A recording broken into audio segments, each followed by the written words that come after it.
Bienvenidos. En esta presentación abordaremos los aspectos claves del embarazo gemelar, desde su origen embriológico hasta el seguimiento clínico especializado que requieren estos embarazos por tratarse de ser alto riesgo. Se dice que, en relación a la relevancia perinatal, que estos embarazos constituyen una entidad clínica de especial atención por el aumento de la morbimortalidad perinatal que ellos conllevan. Además, es importante identificar y clasificar de forma temprana la corionicidad, la amniosidad, para poder establecer el adecuado manejo que ellos requieren. Es importante saber que la incidencia de los embarazos múltiples ha aumentado con el tiempo. Esto por dos razones importantes. Uno, por el retraso del parto en edad avanzada al momento de la concepción. Cuando las mujeres retrasan su embarazo, las probabilidades de embarazos múltiples aumentan, sobre todo en relación al uso de técnicas de reproducción asistidas como lo son la fertilización in vitro. Estos procedimientos a menudo transfieren más de un embrión para aumentar las posibilidades de éxito, lo cual incrementa además la probabilidad de tener un embarazo gemelar y más. Un dato interesante que nosotros debemos conocer es que en Estados Unidos las tasas de nacimiento por gemelo han ido incrementando. Hasta el año 2020 hubo un incremento de hasta 31 por 1000 nacidos vivos. Esto refleja claramente cómo la tendencia y las tecnologías han influido mucho en la composición de los nacimientos. Los embarazos múltiples se han vuelto más frecuentes debido a los cambios en los estilos de vida y avances médicos. Esto tiene implicaciones importantes tanto en la salud materna y en la salud neonatal. Además, la relevancia perinatal radica en el alto riesgo de morbimortalidad que origina la corionicidad, además el incremento de partos pretérminos de forma iatrogénica por complicaciones tanto maternas como fetales, además de su riesgo de parto pretérmino per se por ser embarazo múltiple. Cuando nosotros hablamos de su origen o el origen embriológico, se dice que al momento de la fecundación, cuando nosotros tenemos la cigosidad, decimos que esto depende de que si es disigótico o monocigótico. La división del cigoto es el relevante más importante en relación a la corionicidad. El proceso comienza cuando un óvulo fertilizado por un espermatozoide forma el cigoto pasa a mórula y de la mórula las siguientes divisiones celulares y en algún momento se divide en dos embriones. La clave está en el momento de división que estos requieren. Si la división ocurre de forma temprana, antes que el blastocisto se implante en la pared uterina, se pueden formar dos embriones independientes con sus propias placentas y sus sacos amnióticos independientes. Hablamos de embarazos dicoriónicos, diamnióticos. Si la división sucede entre el día 4 y el día 8 después de la fertilización, los embriones comparten la misma placenta, pero tienen sacos amnióticos separados que vienen a ser los embarazos monocoriónicos y diamnióticos. Si esta división ocurre entre el día 8 y el día 13, los embriones comparten tanto la placenta como la bolsa amniótica. Se convierten en embarazos monocoriónicos monoamnióticos. Si la división sucede después del día 13, puede dar lugar a un embarazo en el que los fetos comparten todo, tanto placenta, saco amniótico y en algunos casos incluso pueden estar fusionados. Estos son los monocoriónicos monoamnióticos con mayor riesgo de muerte. Por lo tanto, el origen embriológico de los embarazos monocoriales está relacionado con una división tardía del cigoto en las primeras semanas de desarrollo, específicamente entre el día 14 y el día 13 de la fertilización. La sincronización de esta división determina si los fetos compartirán placenta y además de eso membranas ovulares que vienen a ser lo que va a representar el principal factor de la morbimortalidad. El seguimiento debe individualizarse según la corionicidad. En general, los embarazos monocoriales requieren un monitoreo más frecuente debido a la mayor tasa de complicaciones. Gracias a Dios, el 70% son disigóticos y de estos disigóticos el 100% son dicoriales. Del 30% son monocigóticos y de estos el 75% son monocoriales, de los cuales el 98% son monoamnióticos. Solamente un 2% son monoamnióticos. Las anastomosis vasculares placentarias, que son las responsables de las complicaciones que ocurren posteriormente, se dice que estas son conexiones vasculares entre la circulación de los gemelos monocoriónicos, es decir, de una sola placenta que ellos comparten. Estas anastomosis son fundamentalmente las que están en relación con la fisiopatología de las complicaciones. El 100% de los fetos monocoriales tienen anastomosis entre ellos. De estas hay 3 tipos. Las arterioarteriales, que son conexiones entre arteria a arteria de los 2 fetos. Las venovenosas, que son conexiones entre venas, este es menos común. Y las arteriovenosas, que son conexiones más profundas, donde una arteria de un feto drena a la vena del otro a través de los capilares de un lóbulo placentario compartido. Este flujo es unidireccional y es más profundo. La presencia de las anastomosis arterioarteriales logra compensar el desbalance. Sin embargo, cuando predominan las anastomosis arteriovenosas unilaterales, es que esto logra dar paso a las complicaciones que se generan entre los ambos fetos. Entonces se dice que cuando nosotros hablamos del síndrome de transfusión feto-fetal, de la secuencia anemia-policitemia, de la restricción del crecimiento fetal, son consecuencias de la distribución desigual del flujo de la anastomosis, lo cual lleva a la importancia de que nosotros podamos hacer una evaluación tanto de curva de crecimiento, de evaluación Doppler, para poder identificar estas complicaciones. En la incidencia de ocurrencia decimos que el síndrome de transfusión feto-fetal ocurre de un 15 a un 20% de los gemelos monocoriónicos por el desequilibrio que se genera del flujo sanguíneo, en donde un feto donante pierde sangre hacia un receptor generándole oligoamnio y restricción del crecimiento. El feto receptor recibe un exceso de sangre, vamos a tenerlo con policitemia, con polidramnio, incluso con insuficiencia cardíaca por la sobrecarga.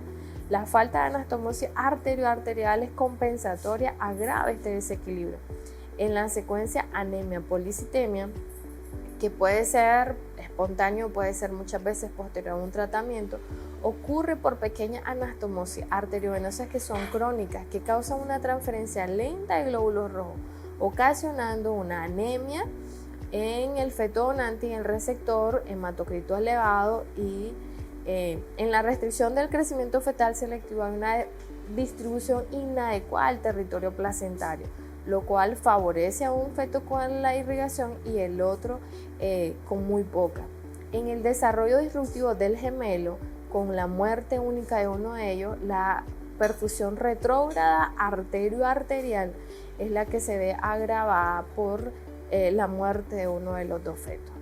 Entonces se dice que la incidencia de las complicaciones están encabezadas por el síndrome de transfusión feto-fetal y la restricción del crecimiento fetal selectivo, los cuales representa entre un 10 a un 15%, siendo las 2 patologías más frecuentes.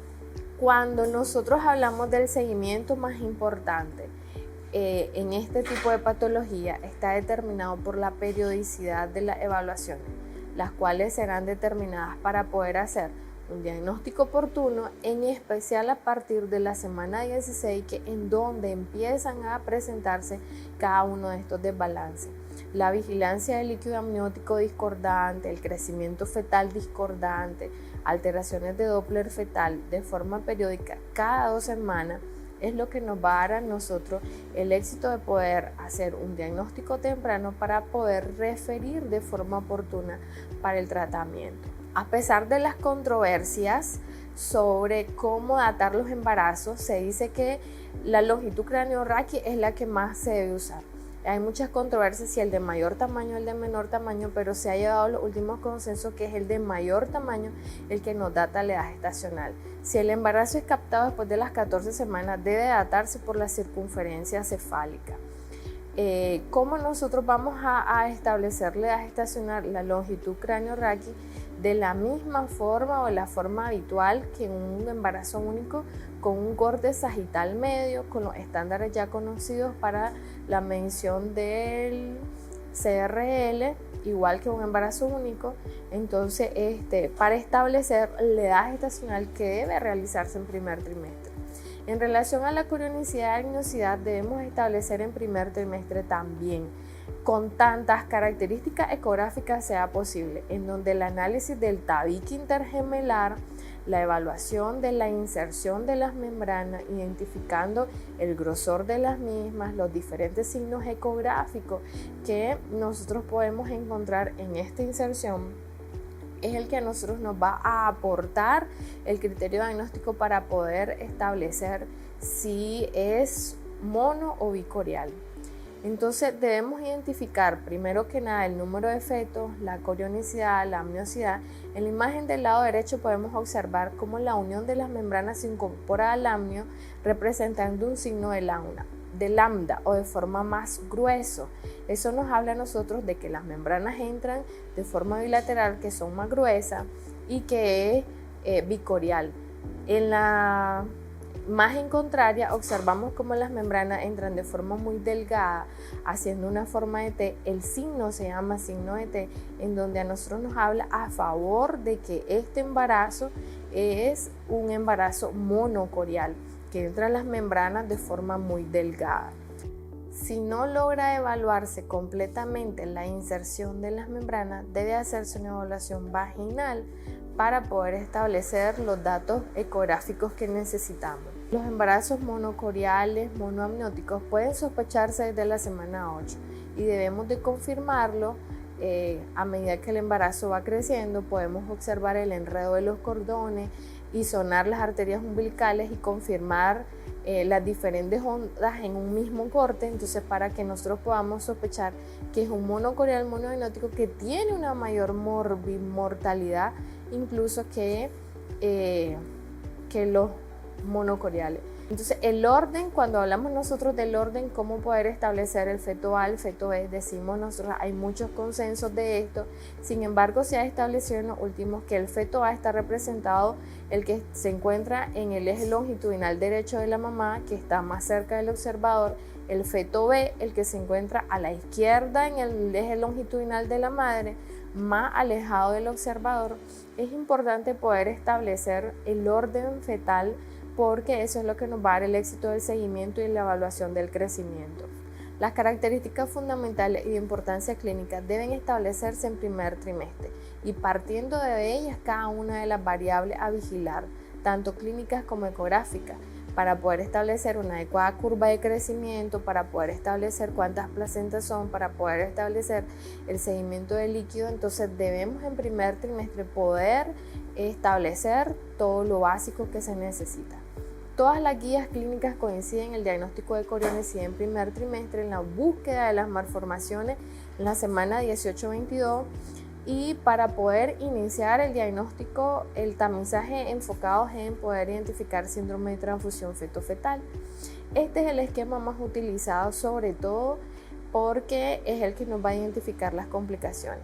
Sin embargo, en los embarazos bicoriales podemos nosotros citarlos cada 4 semanas, dice la literatura, podemos seguirlos como un embarazo único. Sin embargo, en los embarazos monocoriales, la diferencia de esto está en la frecuencia de las evaluaciones. El periodo máximo entre una evaluación y otra son 2 semanas. Este esquema es el que más está recomendado por todas las guías, sobre todo las guías ISO, que son las que nosotros seguimos. Debemos hacer un manejo fetal avanzado para poder evaluar a partir de la semana 20 con un Doppler. Entonces decimos nosotros que la arteria umbilical a partir de la semana 20, la arteria cerebral media a partir de la semana 22, para poder tener una mayor vigilancia sobre la morbimortalidad. En relación al síndrome de transfusión feto-fetal, ya mencionamos el desbalance placentario que se origina generando hipovolemia en el feto transfusor, hipervolemia en el feto receptor, por lo que el dato más relevante es el líquido amniótico. Este lo evaluamos por estadio Lleva el nombre del profesor que estableció la clasificación, en donde incluye la secuencia polihidrogenooligoamino, ausencia de vejiga, con la consecuente oligonuria, con la alteración de la flujometría Doppler, con la consecuente formación de hidrops en el feto receptor y por último estalló la muerte.